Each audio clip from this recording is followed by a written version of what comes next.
Yo guys, what is up? Moxsy in our Borderlands 4 video, and today we've got my interview with the creative director of Borderlands 4, Graeme Timmins. Now, we got to interview one of the Gearbox devs while we were at 2K, and I specifically requested to talk to Graeme. If you don't know who Graeme is, he was also very closely involved with Borderlands 3 and handled a lot of the balancing in Borderlands 3, and is going to be doing the same for Borderlands 4. So I obviously wanted to ask him a lot of build-related questions and their goals with Borderlands 4. Now, I did have a lot of burning questions in terms of endgame and post-launch stuff, which unfortunately they were not allowed to answer. So this interview is more so about immediate stuff and on launch.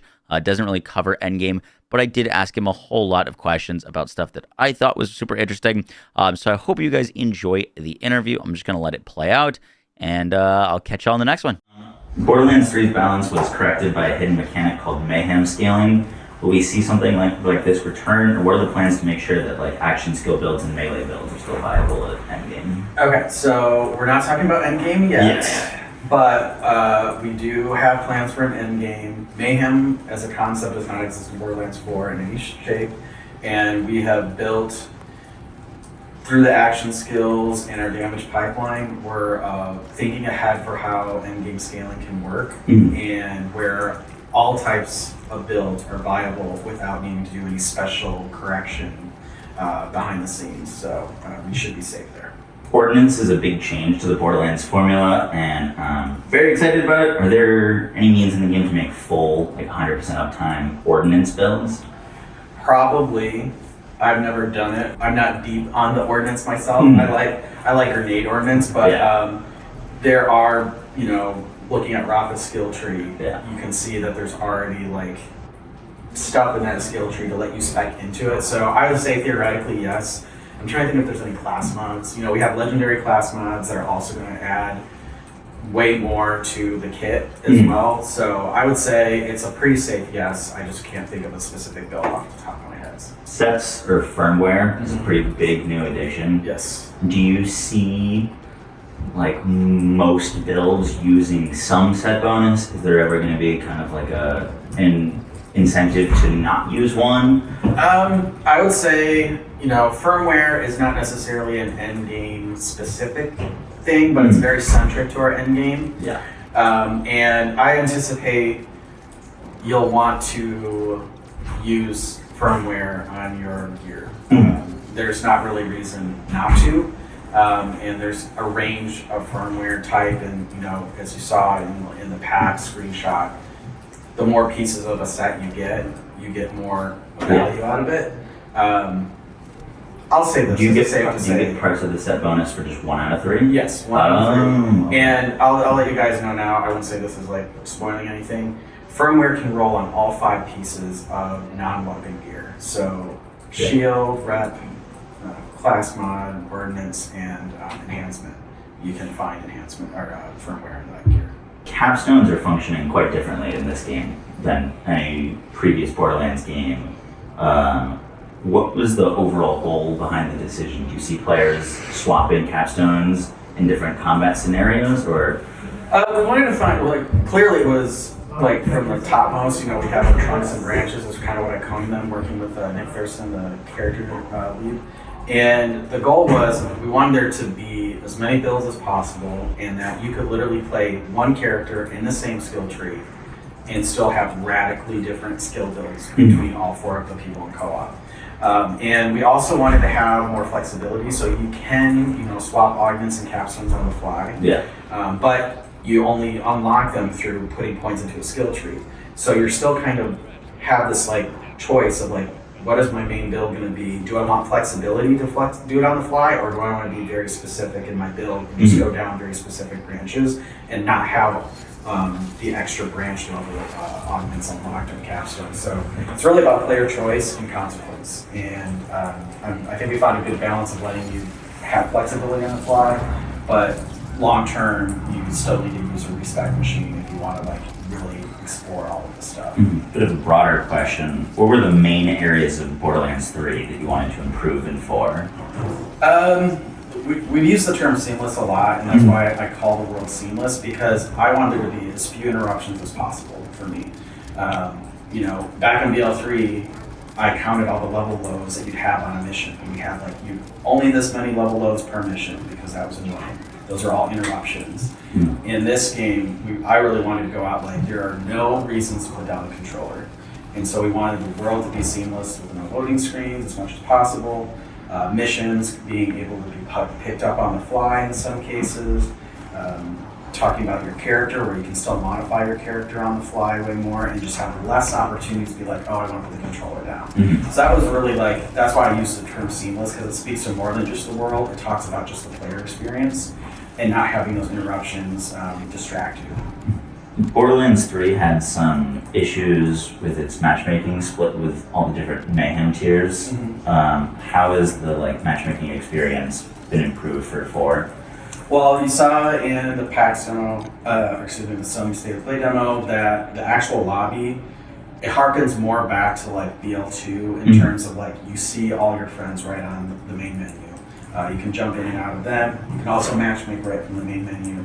And we have pools that are a little more generic in the sense of I'm very happy that we have Moxsy's big encore machine where you can now run bosses in co-op for the first time. So we will have a matchmaking pool for bossing. I don't know what the final word will be for that, but we have some more general pools that basically speak to player intent. And then once you're in that group, you have to work out what those specific intents are, but at least you're kind of being pooled with people with similar goals, and then you can kind of work out the specifics of what kind of content you want to do within that interest. Will we see any sort of server browser type thing? We're still host to client. It works the same as before. There's no dedicated server network or anything like that. In Wonderlands, we saw a lot of different part variants with pieces of gear, sometimes having 1 in a billion chances, as the case in Borderlands 3 as well. I think the white elephant was perfect one was 1 in 900 billion. Has there been any steps taken to keep the loot chase feeling rare and rewarding, but also making it slightly less RNG specific for parts that you're looking for? Yes. I will say, as Grant kind of talked about at PAX, where epics have the most number of roles for a piece of gear. I want epics to matter in Borderlands 4. Yeah. And those are where, to get a perfect epic with all the behaviors and stats, that's going to take a long time. To counter that, though, Legendaries, you give up one of those parts for the Legendary, so you're not rolling as many elements on a Legendary as you would on an epic. And so, in that way, we've kind of accounted for it not being so difficult. But you can, with Moxsy's big encore machine, you can grind bosses way more quickly than you've ever had in the past. And we're finding that balance of, I want loot to matter, I want rarity to matter. But I never want it to feel like, oh, this is an unattainable thing. We'll just have to kind of continue to balance and see. I think we're landing in a pretty good place. I'm obviously biased. And that is the less parts for all Legendaries, or that's specific to weapons? That's a rarity rule that I set out with Legendaries, you give up one of the roles because you get that behavior, and so it's one less thing to have to kind of grind. How are open world bosses going to work? So there's different types of bosses, and when you go back in, you'll see there's rift bosses, which you'll see a dome just kind of show up, and it's very gamey, and I was like, who cares? It's a game. It's fun. So when those are what we might refer to as a world boss, those will have increased chance for just the general loot pool. But then any boss that comes from a mission or a dedicated site activity, there's a drill site that you can find, those you can grind and they have dedicated. I'll say that for another time. But I will say, if you see the dome, just think that's a greater chance to get the world drops. But every piece of gear still has a dedicated boss to find elsewhere in the world. Is that going to be spawning for all players at the same time? Yes, it's the host game that state to share. Oh, I meant if my buddy and I are different, we're not playing together, would we see the world at the same time? No, that's your instance of your game is running we have a system that's kind of managing all the dynamic elements and kind of populating them around you.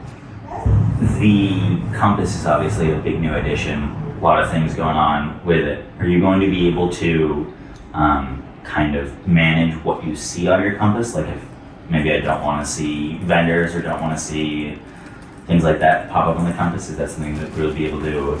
Right now, not on the compass. On the big map, you can use the legend to enable and disable stuff on the big map. And for now, we're doing that, and it's not in this build.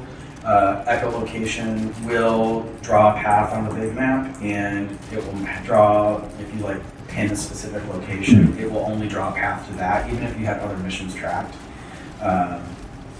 in a future build. It's not in this one. And last question, the license part system is obviously a crazy new addition.